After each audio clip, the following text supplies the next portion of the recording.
Today I'm sharing a spring DIY compilation packed with budget-friendly home decor ideas, thrift flips, and easy seasonal decorating. Welcome to the Chic Show. Today's playlist is hosted by Divine Designs, White Sparrow Living, and the Southern Shell. I have their channels and the playlist in the description box below. Wood round from back in the fall, and I'm just going to be painting over the front of it with Waverly chalk paint in Snow White.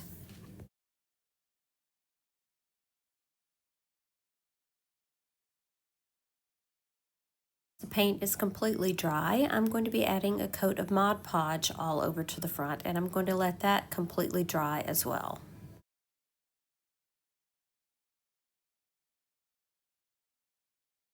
This cute little spring napkin is from Dollar Tree, and I love the fact that it was round. It looks like a wreath, so I thought it would be perfect for this project. I removed one ply of the napkin, and then I placed it down onto the wood round, and I'm going to be using my little mini press to press out the wrinkles and then also to iron the napkin onto the wood round.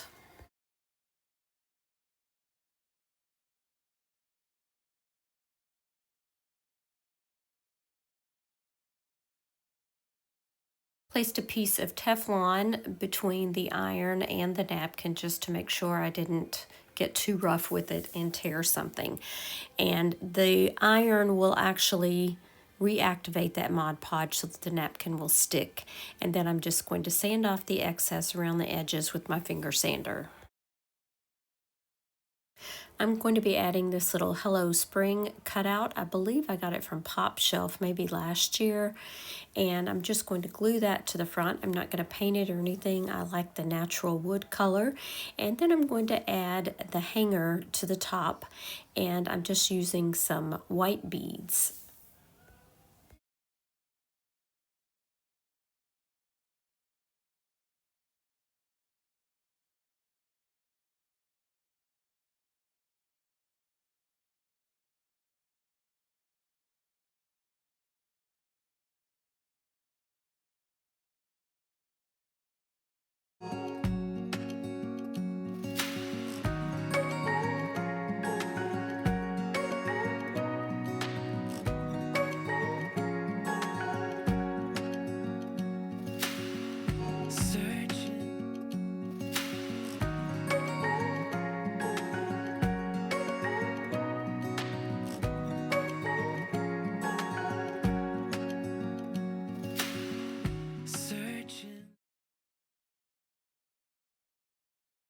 Piece from Dollar Tree, and I first gave it a coat of white chalk paint by Waverly, and now I'm going to go over it and give it 2 coats of Fusion Mineral Paint in Peony.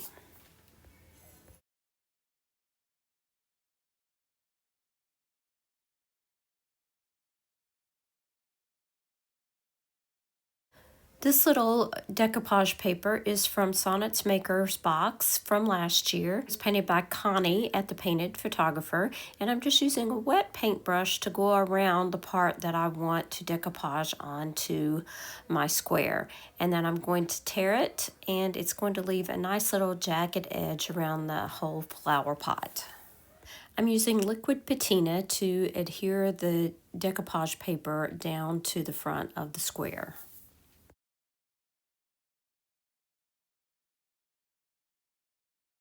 Once I get my little starter strip done, I'm going to go ahead and finish adding that decoupage paper down, and I'm also giving it a coat of liquid patina on the top.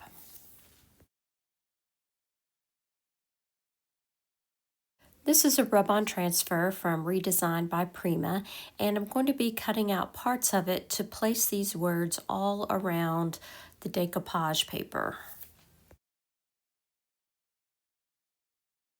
I'm cutting out different pieces and placing them on my wood piece to be sure exactly where I want them and to make sure that they're going to fit before I remove the backing paper and rub them down.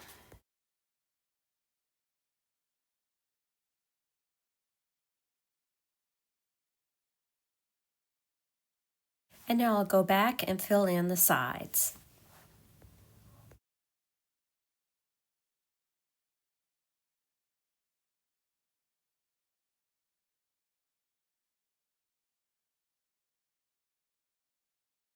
Once all my transfers have been applied, I'm going to go back and give it one final coat of liquid patina.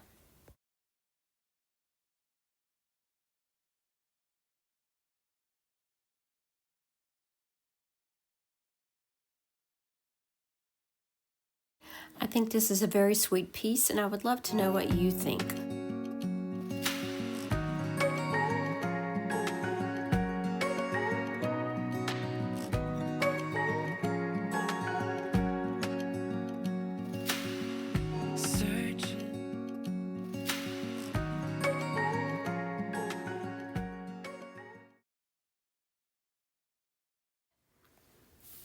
These are 2 buckets from Dollar Tree. I sanded off the glitter, and I'm going to remove the top to the smaller bucket. We won't need that at all.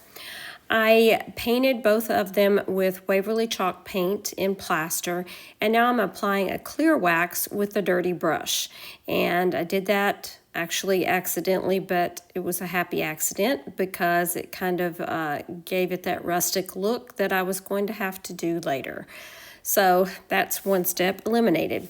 Now I'm using some of IOD's paint inlays from the spring release. This is Spring Melody. And to do this, I did have to wipe away some of that wax because I completely forgot that I was going to do this. So I wiped it away, and that worked fine. I've applied another coat of, I believe this is, it wasn't Waverly chalk paint and plaster. It's Dixie Belle paint in buttercream. Now, once I get that wet coat down, I spritzed my paint inlay with water, and then I applied it down to the surface, spritzed it again, gave it a little pat with a damp rag, and then let it completely dry. Now I'm going to do the same thing here. I'm applying a wet coat of paint, spritzing that paint inlay, and then applying it to the rim of this box top. I'll spritz it again and then let it sit overnight. I've had better luck that way than just waiting till it looks like it's dry.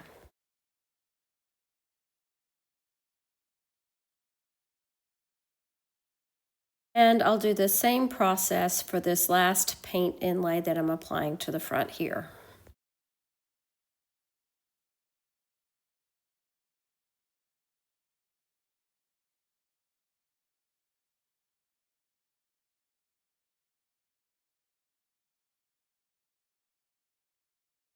The next day, I spritzed my paint inlays and I gently pulled away that paper. You can reuse these paint inlays 2 or 3 times. They just get a little bit lighter each time. So if you're looking for a rustic look, this is the project for you.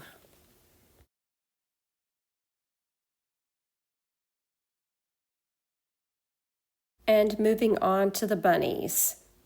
Spritz it, pat it a little bit, wait about 30 seconds, and then pull up that paper.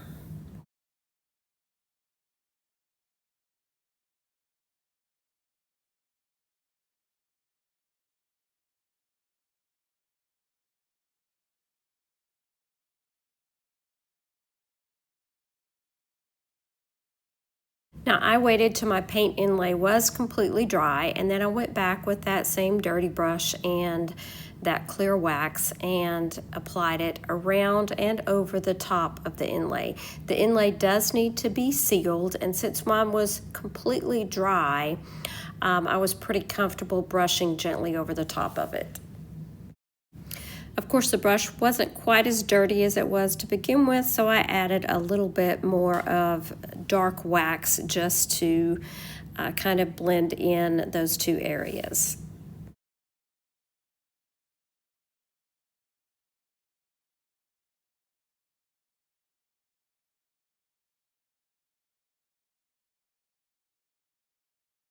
I applied the top to the larger box, and now I'm going to place the smaller box on top. I'm going to poke some holes into the sides of it, and I'm going to use this rusty floral wire as a handle.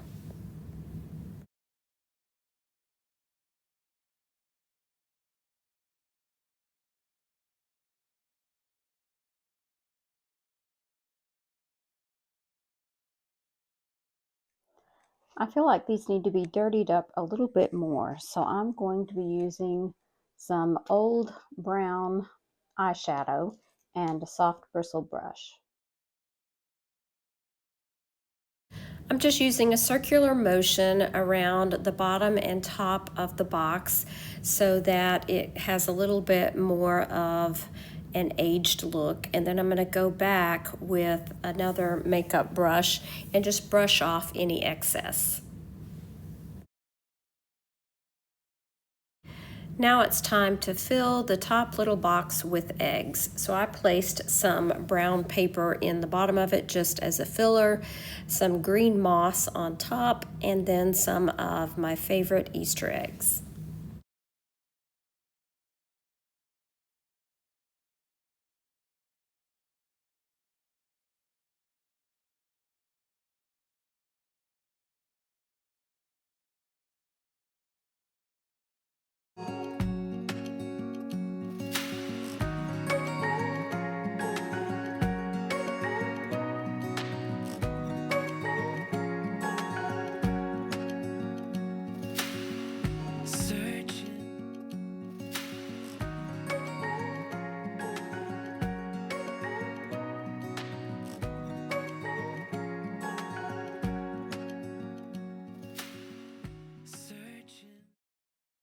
And I loved this little garden sign that I got from, well, it's from Dollar Tree. They had some kind of like this last year at Dollar General. I'm going to give it a sand with my little finger sander so that the paint I'm going to use will have a better chance of sticking. Then I took it outside and I gave it a coat of spray paint just in black. And now I'm using some of Dixie Belle's patina paint, and this is the iron patina paint, and I'm just brushing it in random places over the sign.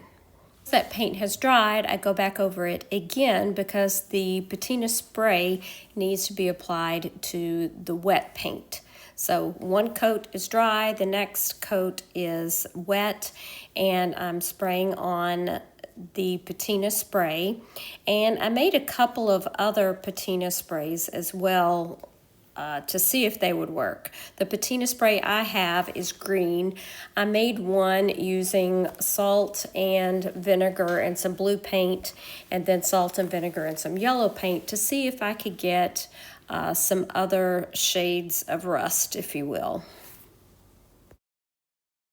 Here's the way it turned out, and while I do like the rusty look of it, it is hard to read the letters. So I went back with a little bit of black rub and buff and went over each of the letters just so that they would stand out a little bit. I liked the way this looked, and it didn't seem to give it too much of a new look to it, so I went ahead and went over the other details of the sign as well.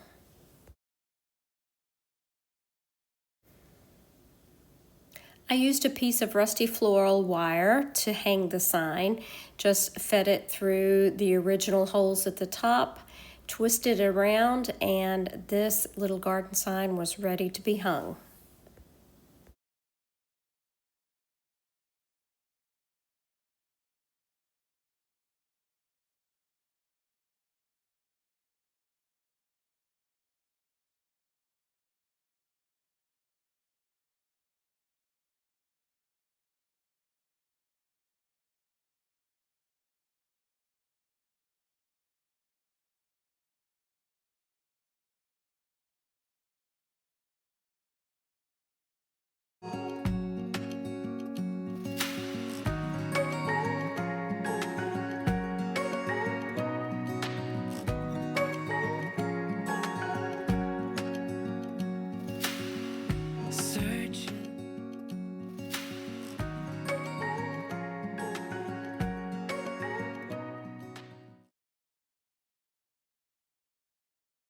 I'll be using these two stamp sets from IOD and some tissue paper. I chose my little stamps and I'm inking them up with a black ink pad from Hobby Lobby, and I'm just going to stamp them onto this white tissue paper.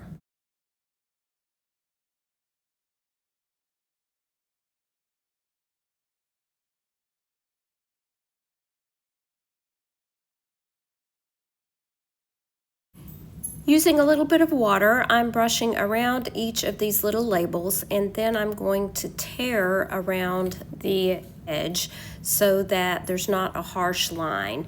And because the tissue paper is very thin, you do have to be kind of gentle with it. Now I'm going to set these labels aside, and I'm going to pull out my little terracotta pots. So I have two that are the same size and one that's a little bit smaller, and I'm going to be applying these labels to the front. These pots were from a previous project that I never finished. I did dry brush them with plaster chalk paint. Now I'm applying DIY's liquid patina, and then I'm going to place down my labels to the front of each of the pots.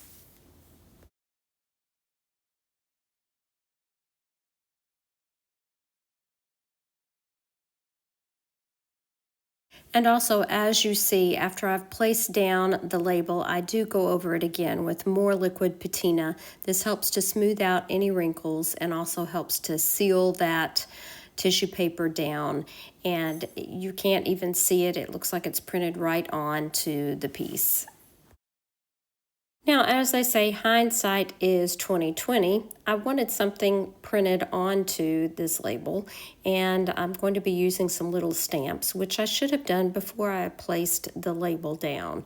So I'm going to try and do it on this rounded surface, and we'll see how it turns out. For this one, I'm applying parsley. And next, I'll do mint, and then finally, I'll do basil. I didn't have any of these fresh little herbs on hand, but I did place in some succulent plants.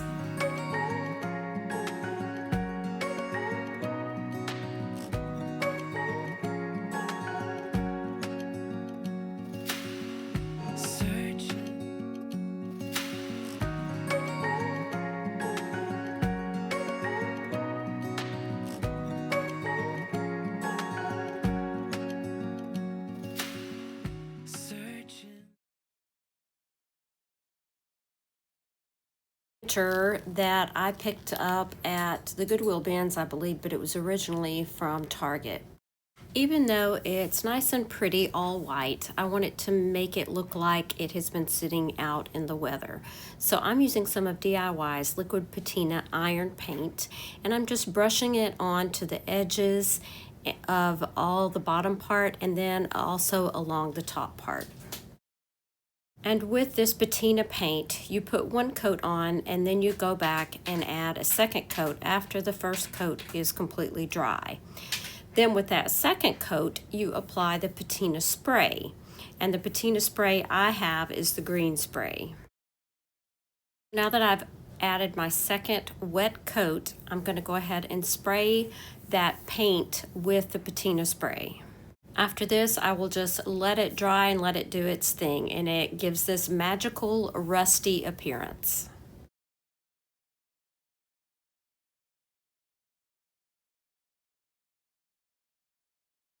Here's what it looks like after that paint and the spray has completely dried. Now I'm just going to add my little succulents to this little planter, and I think it has a lovely little aged look.